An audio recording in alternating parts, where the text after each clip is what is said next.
4వ అధ్యాయం.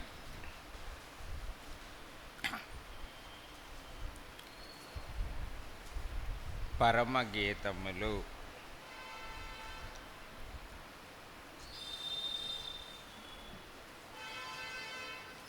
4వ అధ్యాయం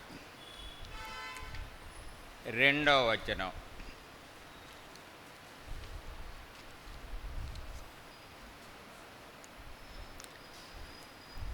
కలిసి చదువుకుందాం. నీ పలువరస కత్తెర వేయబడినవియు. అంతవరకు చాలమ్మా. నీ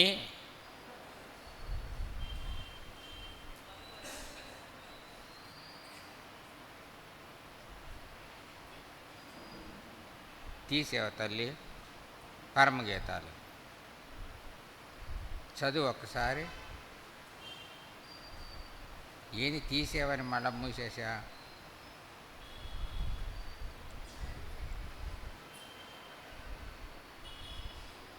నాలుగవ అధ్యాయం 2వ వచనం. నీ పలువరుస అంతవరకు. తర్వాత కొరింథీయులకు రాసిన మొదటి పత్రిక 11వ అధ్యాయం. 1 కొరింథీ 11వ అధ్యాయం 20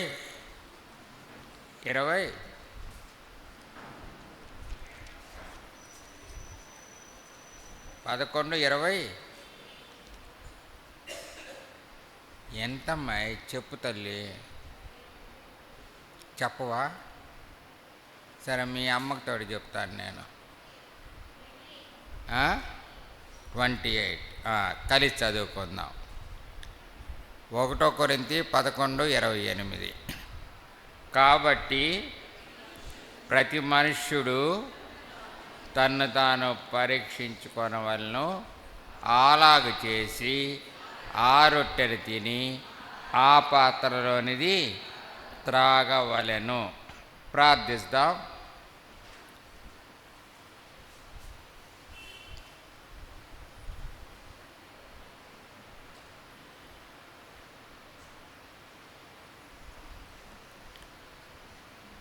పరిశుద్ధుడు ఒక మా తండ్రి, నీ యొక్క పునరుద్ధాన దినములో నీ బల్ల చుట్టూ చేరి తండ్రి, నేనును స్తుతించటానికి ఆరాధించటానికి దేవా నన్నును సమకూర్చినందుకై నీకు వందనాలు. అవును ప్రభు, యథార్థంగా నన్ను పుట్టించినావు. అయితే దాని నుంచి నా యొక్క వివిధమైన తంత్రాల ద్వారా తొలగిపోయినటువంటి వాడను. అయినను నన్ను అలా విడిచిపెట్టకుండా యథార్థమైన వాక్యం ద్వారా తండ్రి తిరిగి నన్ను ఆ మార్గంలోనికి నడిపించినందుకై నీకు వందనాలు చెల్లించుకుంటూ ఉన్నాం. అందును బట్టికై నేనును నిన్ను స్తుతించుకుంటూ ఉన్నాం.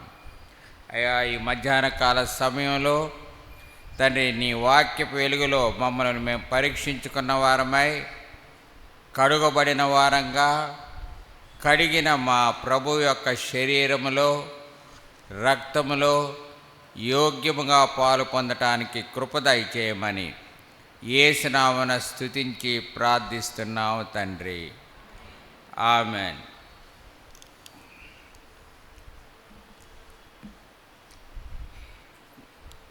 నీ పలువరస. సహజంగా మానవులకు ఎన్ని పలు వరుసలు ఉంటాయి?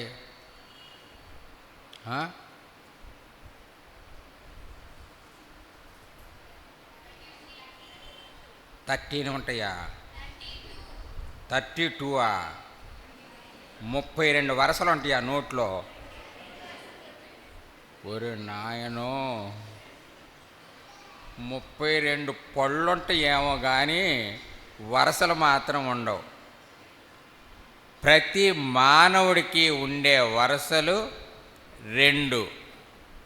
ఆ రెండు వరుసలు ఏమిటాయి అంటే ఒకటేమో పై వరుస, రెండోదేమో కింద వరుస. పై వరుస కింద వరుస. కానీ ఈ రెండు వరుసల్లో ఉన్న తేడా ఏమిటి? ముందు పళ్ళేమో పొడుగ్గా ఉంటాయి, లోపల పళ్ళేమో లోపలికి ఉంటాయి. ఇది కాదు తేడా నేను అనేది.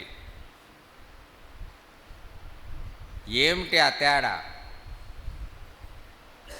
పై వరుసకి కింద వరుసకి తేడా ఏమిటి? ఇది ఎస్ఏ క్వశ్చను. మీరు ఎన్నిస్తే మాకెందుకు? నేనేమన్నా మార్కులు వేస్తారా? నాకు 0 మార్కులు వేసినా పర్వాలా, నేను మాత్రం రాయను.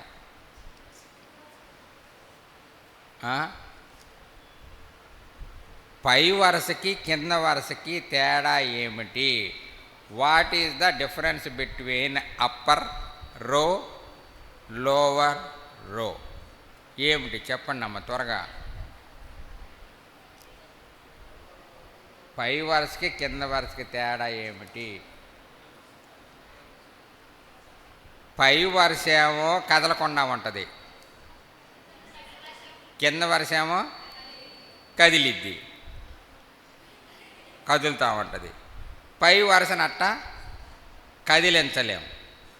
కాబట్టి పై వరుస ఏమో కదలని వరుస, కింద వరుస ఏమో కదిలే వరుస. నీ పలు వరుస. ఈ మాట ఎవరన్నారయ్యా అంటే ప్రభు అయినటువంటి యేసుక్రీస్తు సంఘముతో చెప్తున్నటువంటి మాట. పరమగీతము అంటే వరుడైనటువంటి యేసుక్రీస్తు తన సంఘ వధువైనటువంటి షూలమ్మితితో చెప్పుతున్నటువంటి మాట. కాబట్టి మనము సంఘములోని వ్యక్తులం కాబట్టి యేసుక్రీస్తు ప్రభువు సంఘముతో పలుకుతున్నటువంటి మాట. ఇప్పుడు మనము ఈ రెండు వరుసల్లో ఏ వరుసలో ఉన్నామో మనల్ని మనం పరీక్షించుకుందాం. పరీక్షించుకున్న వారమై యోగ్యముగా ఆయన యొక్క శరీరములో, ఆయన యొక్క రక్తములో పాలు పొందుదాం. ముందు కింద వరుసతోటి వద్దాం, ఎందుకంటే మనం కింద కూర్చున్నాం కదా. కాబట్టి కింద వరుస అంటే ఏమిటి? కదిలే వరుస. కదిలే వరుస. కదిలే వాళ్ళు ఎవరయ్యా? యెషయా గ్రంథం 57వ అధ్యాయం. యెషయా గ్రంథం 57:20.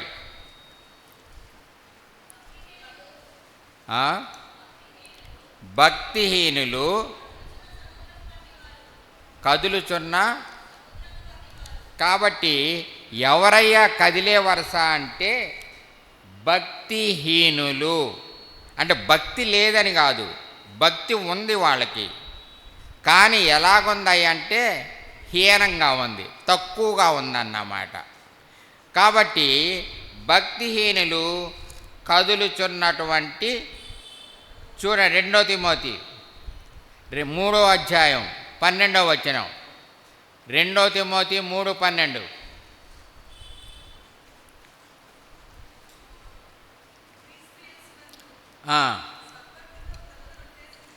క్రీస్తు యేసునందు సద్భక్తితో.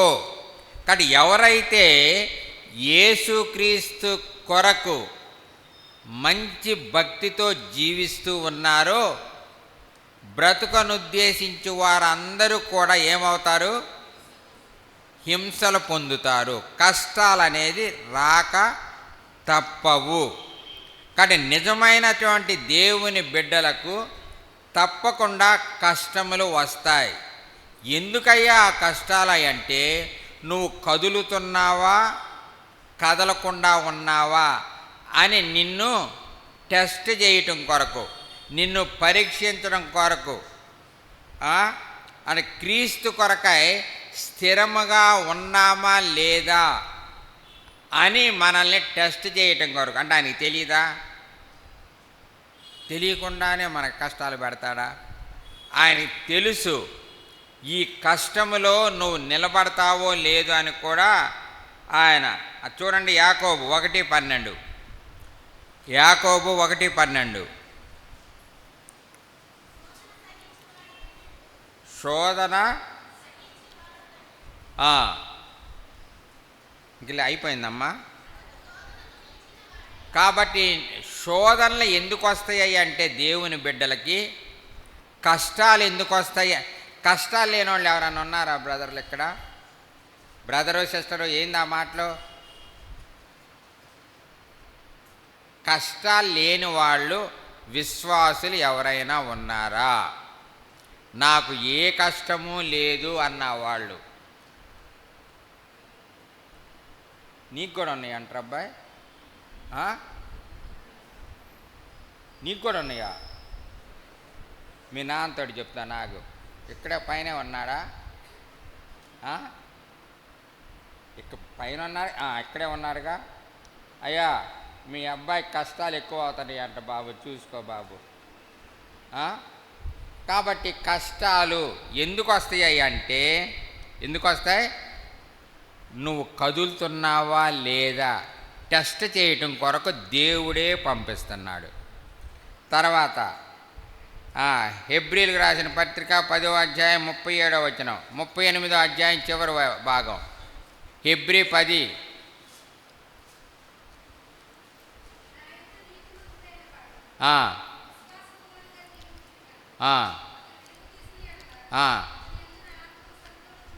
కాబట్టి అలాంటి వారికి కష్టాలు వచ్చినప్పుడు, బాధలు వచ్చినప్పుడు వెనుక తీసే విశ్వాసుల పట్ల దేవుడు ఏమి రాస్తున్నాడయ్యా అంటే, అతని యందు నాకు సంతోషము లేదు అంటున్నాడు. కాబట్టి నీవు కానీ నేను కానీ కష్టములో కదిలిపోతూ ఉంటే దేవునికి సంతోషం ఉండదు అని స్పష్టంగా చెప్తా ఉన్నాడు. చూడండి, మత్తయి సువార్త 11వ అధ్యాయం 7వ వచనం. మత్తయి 11:7. యోహానును చూచి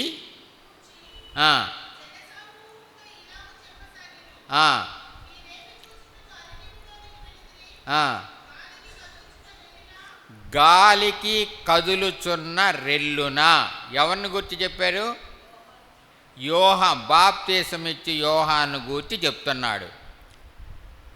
బాప్తీసం ఇచ్చి యోహాను గూర్చి ఏం చెప్తున్నాడయ్య అంటే, మీరు అరణ్యానికి ఎందుకు వెళ్ళారు? గాలికి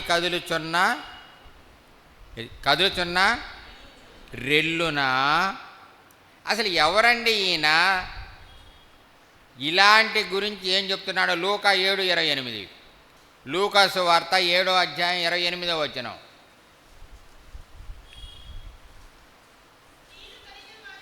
స్త్రీలు కన్న వారిలో ఆయన గురించి మొట్టమొదట ఏం చెప్పారంటే, స్త్రీల కన్న వారిలో యోహాను కంటే గొప్పవాడు ఎవళ్ళాడు.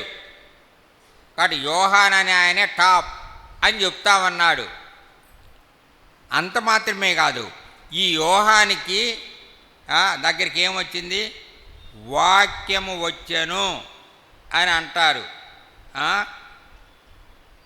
వచ్చిందమ్మా వాక్యం? వచ్చిందా? ఎక్కడున్నప్పుడు వచ్చింది? మేము ఉన్నప్పుడు ఆయన లేడు కదండి, అట్లా చెప్తామండి. ఆయన అరణ్యములో ఒంటరిగా దేవుని గూర్చి నిలబడినప్పుడు దేవుని యొక్క వాక్యము డైరెక్ట్గా యోహాన్ దగ్గరికి వచ్చింది. ఒకటి, దేవుని యొక్క వాక్యం వచ్చింది. అంత మాత్రమే కాదు, ఆయన ఏం చేశాడు తెలుసా? ఇదిగో లోక పాపమును మోసుకొని పోవు దేవుని గొర్రె పిల్ల అని తన నోటితో యేసుక్రీస్తు ప్రభువును గూర్చి డైరెక్ట్గా సాక్ష్యం ఇచ్చాడు. నోరార పలికాడు, చెవులార విన్నాడు. ఏమన్నాడు? ఏమన్నాడమ్మా? ఆయనకి చెవులు ఉన్నాయో లేవో మాకేం తెలుసు అంటారా?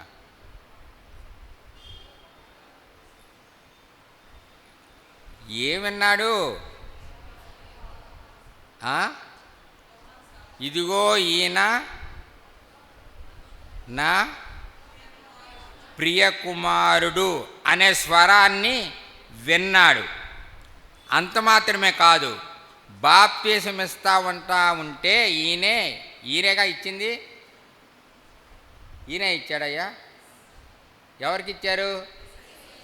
యేసయ్యకి ఇచ్చాడు. కాబట్టి బాప్తీసం ఇస్తా ఉంటే పరిశుద్ధాత్మ దేవుడు పావురం వలె దిగి వచ్చడం కూడా చూచాడు. కన్నులారా చూచాడు, చెవులారా విన్నాడు, నోరారా పలికాడు. ఏం పలికాడు?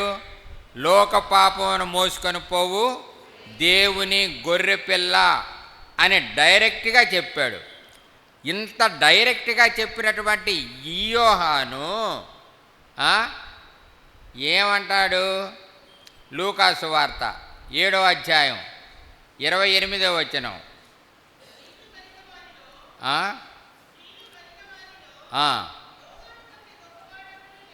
లేడని కూడా చెప్పాడు దేవుడే.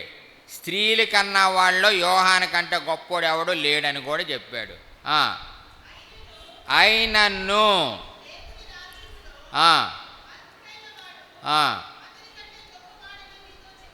ఎందుకన్నాడు? అతనికంటే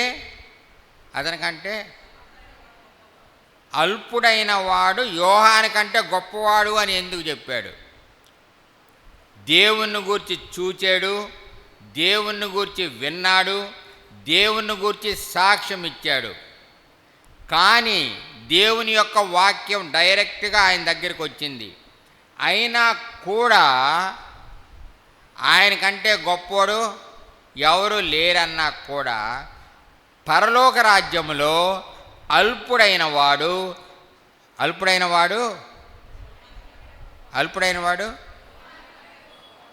ఆయన కంటే గొప్పవాడు అని ఎట్లాగా అయ్యాడు అంటే యేసుక్రీస్తు గురించి డౌట్ వచ్చింది. ఈయనే దేవుడైతే, ఈయనే దేవుని కుమారుడైతే నాకెందుకంట ఈ కష్టం, ఈ బాధ నాకెందుకు? కాబట్టి అనేక పర్యాయాలు స్థిర ప్రవక్త అయినటువంటి యేసుక్రీస్తు గురించి మనకి డౌట్ ఎప్పుడు వస్తుంది అంటే మనకు వచ్చినటువంటి బాధలో, కష్టములో, దుఃఖములో ఈయన్ని నేను నమ్ముకున్నాను కదా, ఈయన గురించి నేను సాక్ష్యం ఇచ్చాను కదా, ఈయన గురించి నేను అనేకులకు చెప్పాను కదా, మరి ఆయన గురించి సాక్షిగా ఉన్నటువంటి నాకే ఎందుకు ఈ కష్టం, ఈ బాధ? అనేక పర్యాయాలు మనకొచ్చినటువంటి కష్టము, బాధ, దుఃఖము, నిట్టూర్పు ఏం చేస్తుంది అంటే దేవుణ్ణి గూర్చి అనుమానాన్ని రేకెత్తుతుంది. ఆయనే అయితే నాకెందుకు రావాలి ఈ బాధ, ఆయనే అయితే నాకెందుకు ఈ దుఃఖం? చూడండి, ఆయన గూర్చి ఈ యోహాను ఏం చేశాడు? రాజును కూడా గద్దించాడు. ఏ రాజుని? ఏ రాజు అమ్మాయి?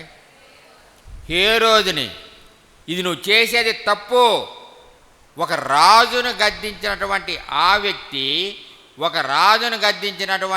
వ్యక్తి దేవుణ్ణి గూర్చి సందేహపడటానికి ఒకే ఒక్క కారణం, తనకొచ్చినటువంటి కష్టము, దుఃఖము, వేదన, నిట్టూర్పు. అనేక పర్యాయాలు మన జీవితాల్లో వచ్చే కష్టాలు, బాధలు ఏం చేస్తాయి అంటే మనల్ని కదిలేటట్టు చేస్తాయి. కదులుచున్న రెల్లును. అది ఎక్కడి నుంచి చెప్పాడు? ఎత్తి జైల్లో వేశాడు. ఎవరు? హేరోదే. నన్నే గద్దిస్తావా అనేసి తీసుకెళ్ళి జైల్లో వేయండిరా అన్నాడు. ఆ జైల్లో నుంచి ఒక మెసేజ్ పంపుతా ఉన్నాడు. ఎవరికి? యేసయ్యకి. ఏమిటి? నువ్వేనంటావా? నేను కాకపోతే నువ్వెందుకు సాక్ష్యం ఇచ్చా, ఇది మన టైపు. నేనే కాకపోతే నువ్వెందుకు అట్ట మాట్లాడా. కానీ అలాంటి వాటికి చెరలో నుండే చూడండి, లూకా 6:2, లూకా 6:2, లూకా సువార్త 6వ అధ్యాయం 2వ వచనం.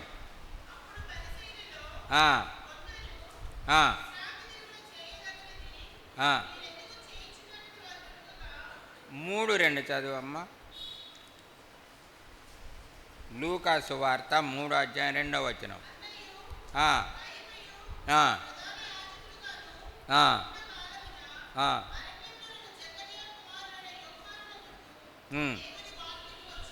కాబట్టి దేవుని యొక్క వాక్యం డైరెక్ట్గా ఆయన దగ్గరికి వచ్చింది.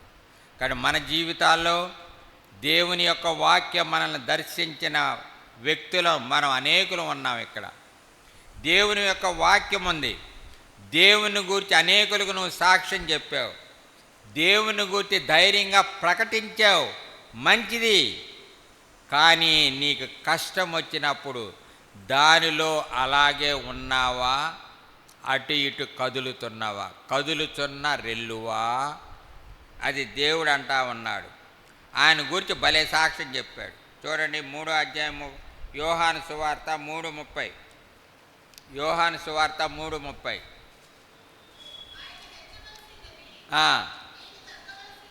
అని సాక్ష్యం కూడా చెప్పాడు. ఆయన హెచ్చాలి, నేను తగ్గాలి. ఈయన లోకమాపములు మోసుకునే దేవుని మనకు బాగా ఉన్నప్పుడు యేసుని గురించి విపరీతమైన సాక్ష్యాలు చెప్తాం. మైకులో చెప్పావు, ఇంకంత దూరం రాలేదంటారు మీరు. సరే, యేసుని గురించి సాక్షిగా ఉన్నావు నువ్వు, మీ పేటలో కానీ, మీ కాలేజీలో కానీ, నువ్వు ఉద్యోగం చేసే స్థలంలో కానీ నీకు కష్టం వచ్చినప్పుడు, నీకు బాధ వచ్చినప్పుడు అలాగే ఉన్నావా? యాకోబు 1:6, యాకోబు 1:6.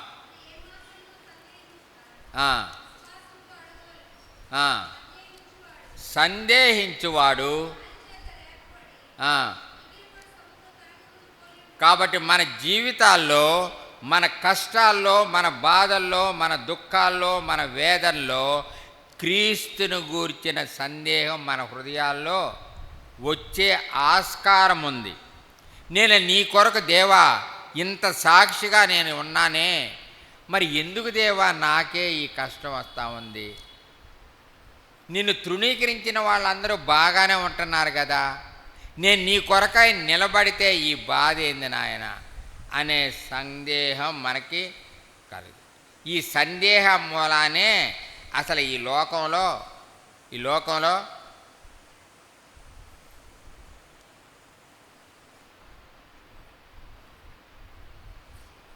అసలు పాపం అనేది ఎలా వచ్చింది లోకంలో? ఆ సందేహం మూలానే. ఇది నిజమా? ఆ ఒక్క మాట డౌటు మన జీవితంలో సందేహం మూలానే పాపము ఎంటర్ అవుతుంది. కాబట్టి ఈ వ్యక్తి కదులుచున్న రెల్లులాగా అయ్యాడు. దేవుని గురించి మంచి సాక్ష్యం ఇచ్చాడు. కానీ ఎఫ్సీలకు రాసిన పత్రిక 4వ అధ్యాయం 14వ వచనం. ఎఫ్ఎస్సి 4:14.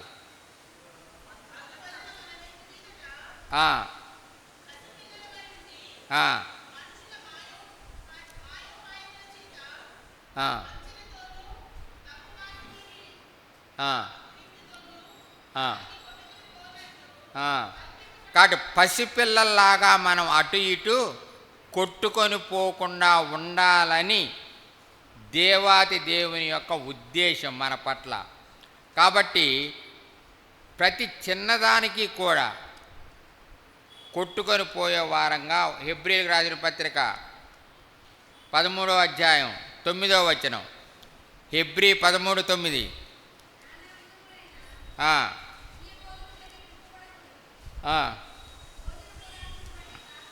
ఆ. కాబట్టి మనం దేవుని కొరకై స్థిరమైన హృదయం కలిగిన వారమై అటు ఇటు కొట్టుకొని పోయే వారంగా మనము ఉండటానికి వీలు లేదు. అందుకని అంటాడు 1 కొరింథీ 3:1. 1 కొరింథీ 3:1.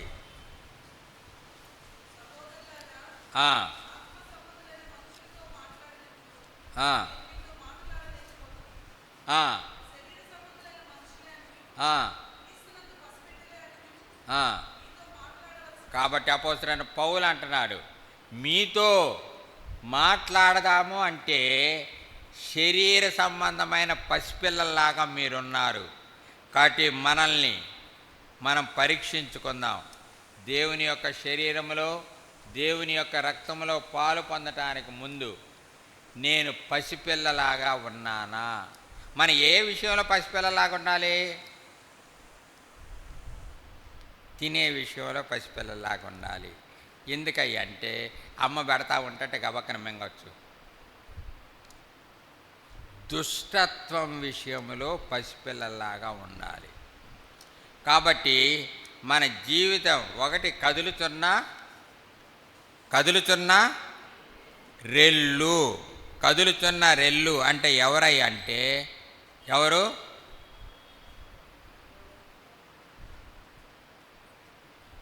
చెప్పు, ఇంకొక పావుగంట చెప్తే వెళ్ళిపోతావు కదా, దానికి మమ్మల్ని అడగటం ఎందుకు? కదులుతున్న ఎవరు? యోహాను. ఎందుకయ్యాడు? తనకి కష్టం వచ్చినప్పుడు, బాగా ఉన్నప్పుడేమో మంచిగా సాక్ష్యం చెప్పాడు. తనకి బాధ వచ్చినప్పుడు అసలు నువ్వు ఆయనవేనా అని ఒక లెటర్ పంపించాడు, ఒక వ్యక్తిని పంపించాడు. అందుకని కాబట్టి ఇది మొదటి. రెండోది ఏమిటాయి అంటే చూడండి, యూదా 12.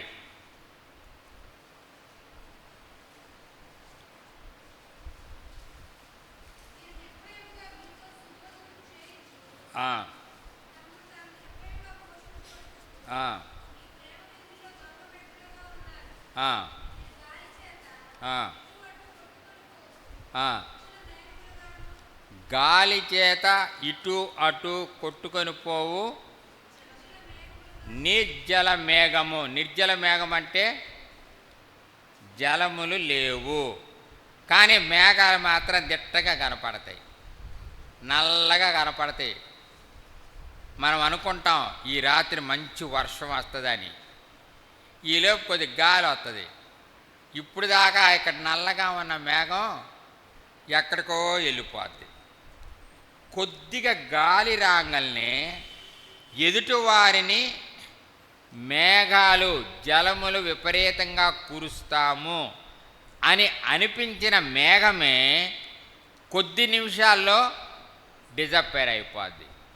అనేక పర్యాయాలు మన ఇతరులకి దేవుని యొక్క బిడ్డల్లాగా భలేగా నమ్మించేటట్టు చేస్తాం, కానీ కొద్దిగా గాలి తగలంగానే అదేంది బ్రదర్ అట్లా అంటావు, మేము ఫ్యానే పెట్టుకుంటాం కదా అనబాకండి. ఆ మేఘం ఏం చేస్తుంది అంటే గాలికి కొట్టుకొని పోయేటట్టుగా అది చాలా చాలా ఏమవుతుంది? 12వ వచనం.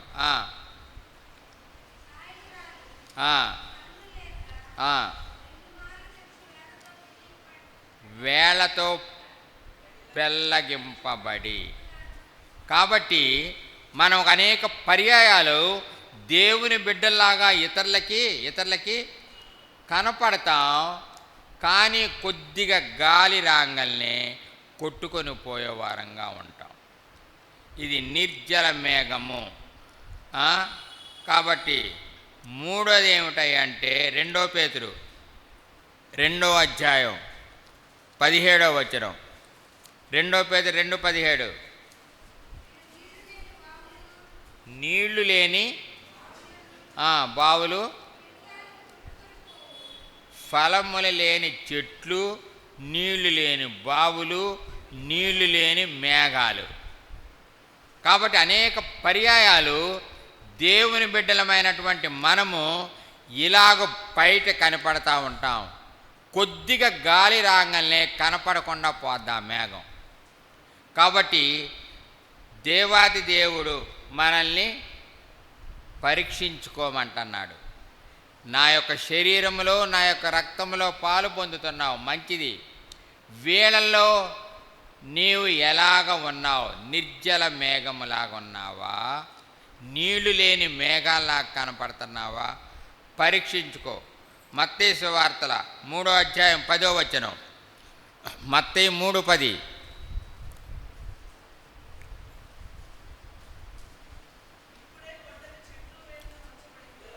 ఇప్పుడే గొడ్డలి రెడీగా ఉంది.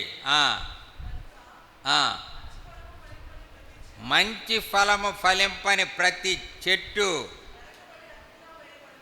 కాబట్టి మన జీవితాలను పరీక్షించుకుందాం. మంచి ఫలములు ఫలించే చెట్టులాగా ఉన్నామా? గాలికి కొట్టుకొని పోయే మేఘాల్లాగా ఉన్నామా? మనల్ని మనం చూసుకుందాం. చూడండి, జలశూన్యం,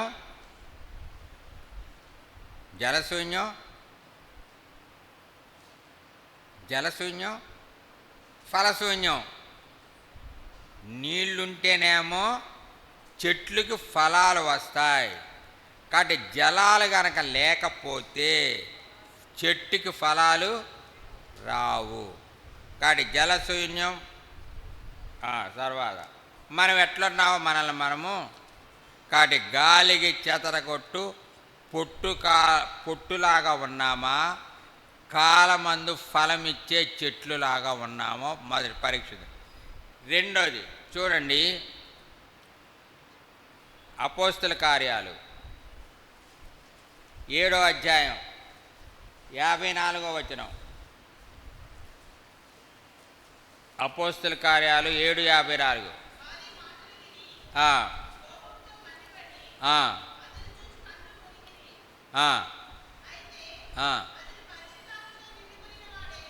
ఎవరి వ్యక్తి?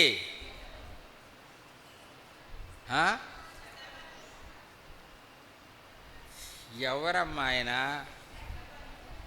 స్టెఫను. ఇక్కడ ఒక వ్యక్తి ఉన్నాడు, స్టెఫను. ఏమన్నాడు?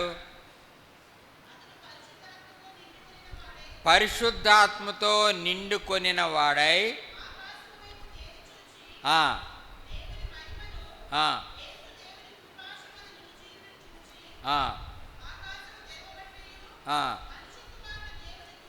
ఇక్కడ ఒక వ్యక్తి ఉన్నాడు. ఆ వ్యక్తి పేరు ఏంటంటే స్టెఫను. ఈయన్ని పట్టుకున్నారు. పట్టుకొని ఏం చేస్తున్నారు? రాళ్ళు తీసుకొని కొడుతున్నారు. అనేక పర్యాయాలు క్రీస్తు నిమిత్తమై ఈ దినాల్లో ప్రతి దేవుని బిడ్డకి కూడా ఇలాంటి శ్రమలు రాబోతున్నాయి. కొంతమందికి వచ్చినాయి. ఎవరికి వచ్చినాయి? మొన్న ఈ మధ్యనే పగిడాలా? ఎవరమ్మా? రవి బ్రదరా? మనకి రవి బ్రదర్ కూడా ఉన్నారు.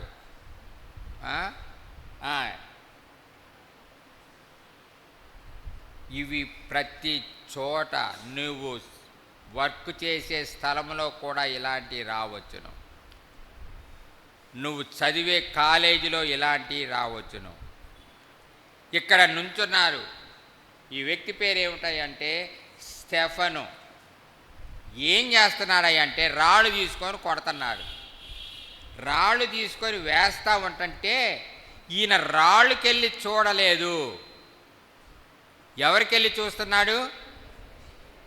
ఎవరికెళ్ళి? ఆకాశము వైపు చూస్తూ ఉన్నాడు.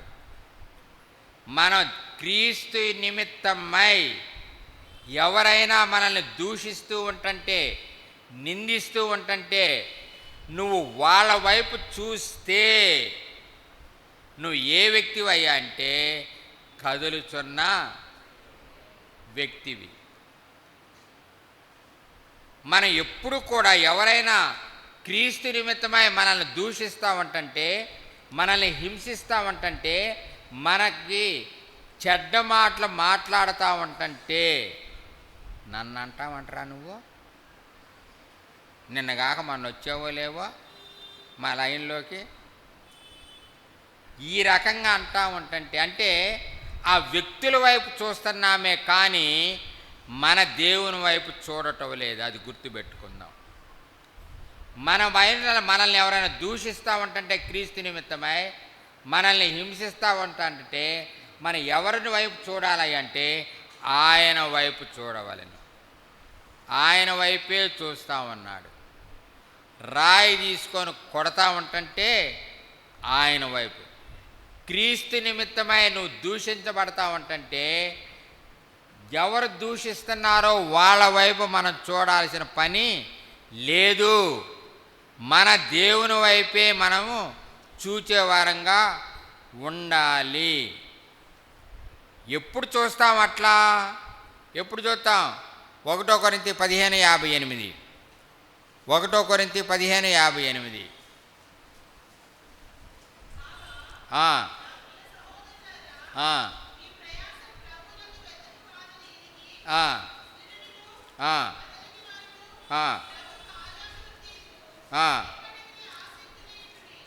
ఒకటో కొరింథీ 15:58. అదేనమ్మా చదివింది. మళ్ళా చదవమ్మా. మత్తయి 7:25 చదవండి. నాకు టైం లేదు, మాకు 11, 12 అయింది. మత్తయి 7:25.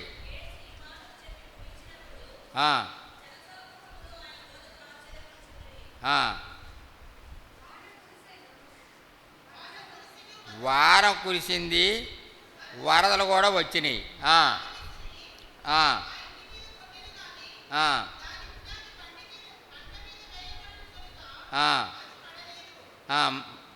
ఎప్పుడు పడదాయి అంటే నీ పునాది బండ అయినటువంటి యేసుక్రీస్తు మీద కనుక పడుతుంటే వర్షం రాని, వరదలు రాని, ఏమన్నా రాని.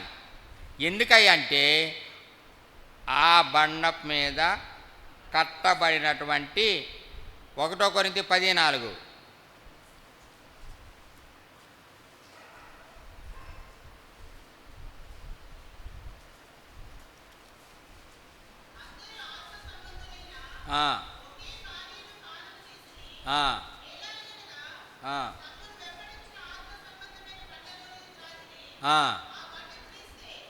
కాబట్టి ఒకే పానీయం బండలో ఉన్నటువంటి నీళ్లు తాగారు. మనం వచ్చేది షాలోముకే, నో డౌట్. 100 కాదు, 200 కాదు, 300 కాదు, వస్తున్నాం. కానీ ఎవరైతే ఆ బండ మీద కట్టబడినారో వర్షం వచ్చినా, వరదలు వచ్చినా కదలకుండా స్థిరంగా ఉంటారు. ఆ బండ క్రీస్తు అనే బండ మీద గనక ఉంటే చూడండి. యెహోవా 42, దావీదు కీర్తన 42. 42.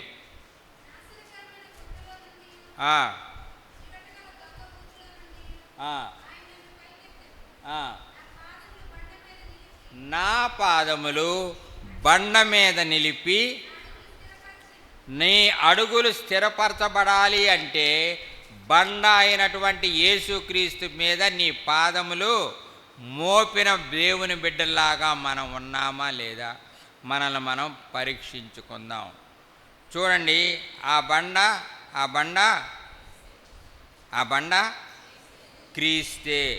క్రీస్తు యేసు అనే బండ మీద నీ అడుగులు గనక వేసి ఉంటే నువ్వు ఏమాత్రము కదల్చబడవు. దావీదు కీర్తనలో 16:8. దావీదు కీర్తనలో 16:8. 16:8.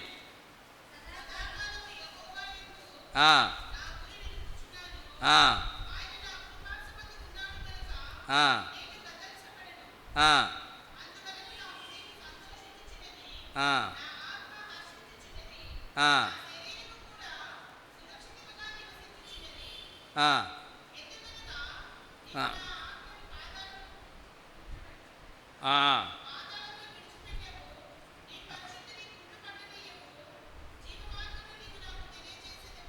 యెహోవా యందు ఎవరైతే తమ గురిని పెట్టుకొని ఉంటారో వాళ్ళకు కదలక స్థిరముగా ఉండే సియోను కొండ మీద ఉన్న వ్యక్తుల్లాగా ఉంటారు.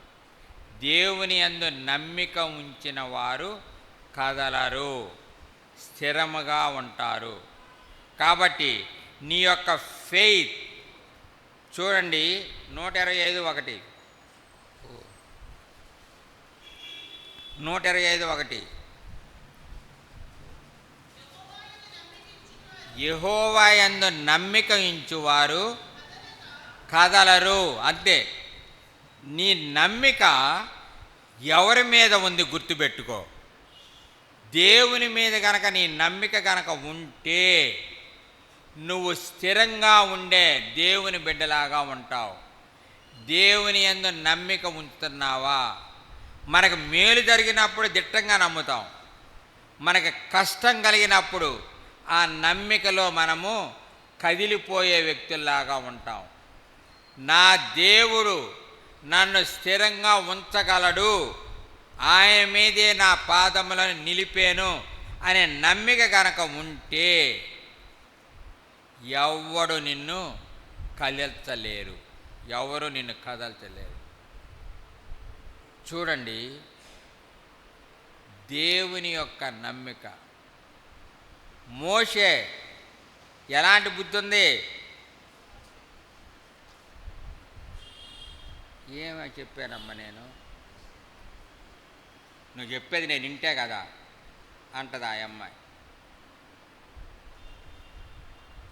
నువ్వు వచ్చా అమ్మా, మీ అమ్మ ఎక్కడుంది అమ్మాయి? అక్కడే ఉందా? అదే వాళ్ళ కూతురికి వెళ్ళి చూస్తుందో లేదో అని టెస్ట్ చేస్తున్నా. కాబట్టి దేవుని యందు స్థిర నమ్మిక కలిగిన వాళ్ళు కదల్చబడరు. కాబట్టి నమ్మిక అంటే దాన్ని ఇంగ్లీష్లో ఏమంటారు? మేము తెలుగు మీడియం అంటారు మీరు. బిలీవ్, విశ్వాసులు. మేము ఎవరు అనుకుంటున్నావు? బ్యాప్టిస్ట్ కాదు, మేము లూథరన్స్ కాదు, మేము సెపరేట్ బిలీవర్స్. ఏం బిలీవర్స్ అమ్మా? ఏం బిలీవర్స్ అయ్యి అంటే చెప్తా ఉంటుంటే మేము డిస్కషన్ చేసుకుంటాం. ఈ బిలీవర్స్ మేము. కాబట్టి చెప్పింది మనకు విశ్వాసం రావాలంటే ఏం కావాలి? చెప్పింది వినుట వలన విశ్వాసం కలుగుతుంది. కాబట్టి చెప్పింది వినాలి. కాబట్టి ఆ విశ్వాసంలో ఈ మోషే స్థిర బుద్ధి ఉంది. ఎలాంటి బుద్ధి అంటే ఎంత స్థిరంగా ఉన్నాయంటే నా దేవుని కొరకై నేను ఈ ప్రజలను తీసుకొని వెళ్తాను, అంతే. స్థిర బుద్ధి మనకు కలిగిన వారంగా 112:6, 112:6.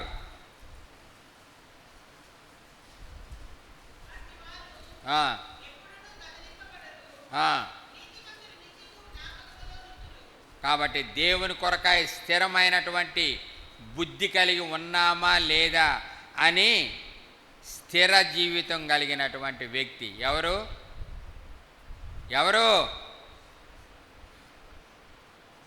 మోషే.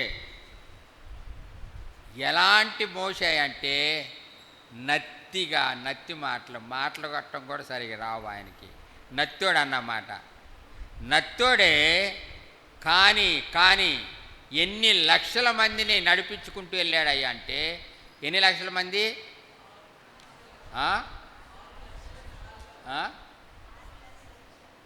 6 లక్షలు.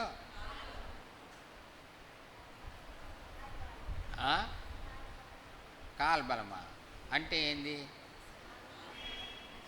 కాల్బలం అంటే ఏందమ్మాయి?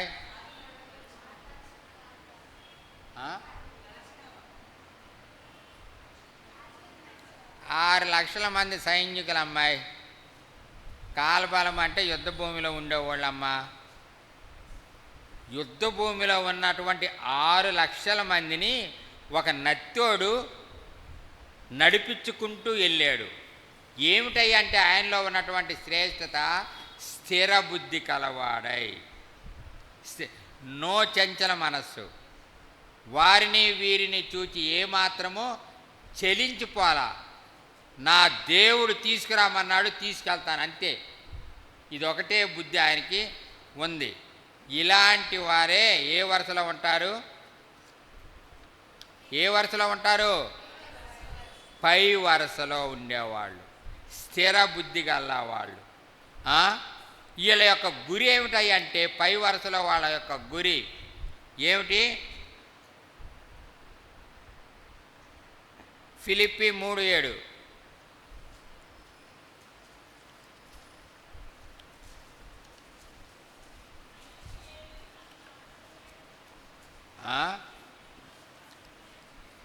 సరేలేమ్మ, టైం అయితే మీరు క్రీస్తుతో కూడా లేపబడిన వారు అయితే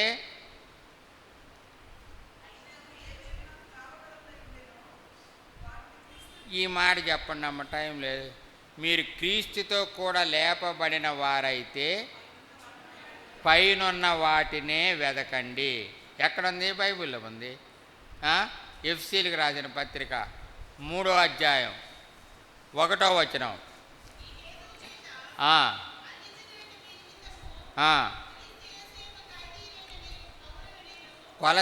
కొలస్సేనమ్మా, ఎఫ్సీయా?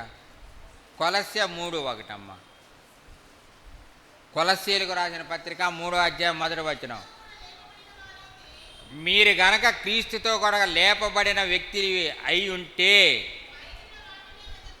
ఆయన వైపే చూడండి, కింద ఉన్న వారి వైపు చూడొద్దు, వాళ్ళు వేసే రాళ్ళ వైపు చూడొద్దు. స్టెఫెన్ అలాగున్నారు. ఆయన రాళ్ళు వేస్తూ ఉంటే పైకి చూస్తూ ఉన్నారు. దేవా, వీడు రాయేస్తున్నాడయ్యా, నువ్వు చూస్తున్నావుగా దేవా, ఆయనకు అప్పచెప్పుకుంటున్నాడు. కాబట్టి పై వ్యక్తి, పై వరుసలోని యొక్క గురి ఏమిటాయి అంటే, ఆయన వైపు స్థిర బుద్ధితో చూచుట. అంటే వాడికి రాళ్ళు పడవని కాదు, పడతాయి, కానీ ఆయన వైపు చూచాడు స్టెఫెను. మనము కూడా దేవుని బిడ్డల్లాగా, ఎవడైనా నిన్ను కానీ, నన్నంటే నేను చూడాలి ఆయన వైపు, నిన్నంటే నువ్వు చూడాలి ఆయన వైపు. ఆయన వైపే చూచాము. యేసు వైపు చూచితే, చూస్తే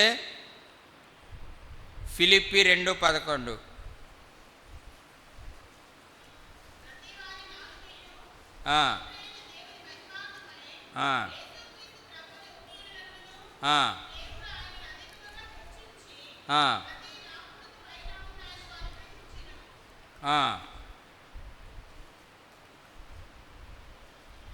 ఒకటో యోహాను 2:15.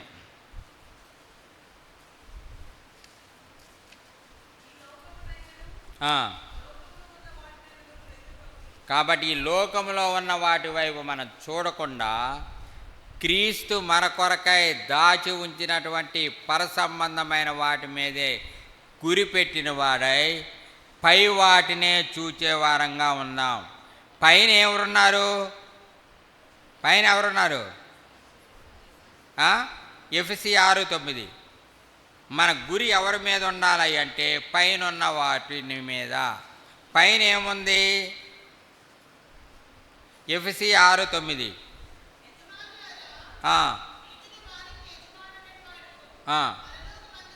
కాబట్టి మనం చూడవలసింది, మన శ్రమలో, మన కష్టములో, మన బాధలో మనం చూడవలసిన వ్యక్తులు ఎవరయ్యా అంటే, ఒకటి our master which are in heaven, పరలోకములో ఉన్నటువంటి యజమానుడి వైపు చూడాలి.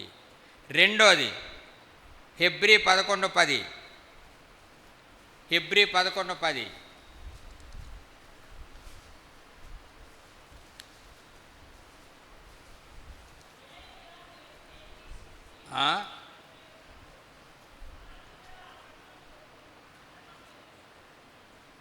మీరు చదివారు సిస్టర్, మంచిది, కానీ నాకేం చెవుడు సరిగా వినపడదు. ఆ, ఆ, ఆ. రెండోది, ఒకటి మన దృష్టి మన యజమానుడి వైపు, రెండు మన పట్టణము వైపు, అవర్ సిటీ. మూడోది హెబ్రీ 4:9. హెబ్రీ 4:9. కాబట్టి అవర్ రెస్ట్, మన విశ్రాంతి స్థలం వైపు చూసుకుంటూ వెళ్ళాలి. 4 మత్తయి 6:9. మత్తయి 6:9. అవర్ ఫాదర్ ఉచ్చారిన్ పరలోకమందున్న మా తండ్రి, ఆయన వైపు చూడాలి. 5వది మన పౌరస్థితి పరలోకమందున్నది. 6 మన యొక్క డబ్బు ఎక్కడుంది? ఎస్బీఐలో ఉంది అనబాకండి. మన డబ్బు ఎక్కడుందయ్యా అంటే పరలోకములో ఉంది. 7వది ఏమిటంటే మన నిరీక్షణ. కొలసీ 1:3 ప్రకారం మన నిరీక్షణ, అవర్ హోప్ ఉచ్చారిన్ హెవెన్. కాబట్టి మనం ఎవరి వైపు చూడాలి అంటే 1 our master, 2 our city, 3 our rest, 4 our father, 5 our citizenship మన పౌరస్థితి, 6 అవర్ డబ్బు శాశ్వత ధరము, 7 అవర్ నిరీక్షణ. నీ వరుస, నీ పలువరుస అంటే మన పలవరుస పై వరుసలో వారంగా మనం ఉందాం.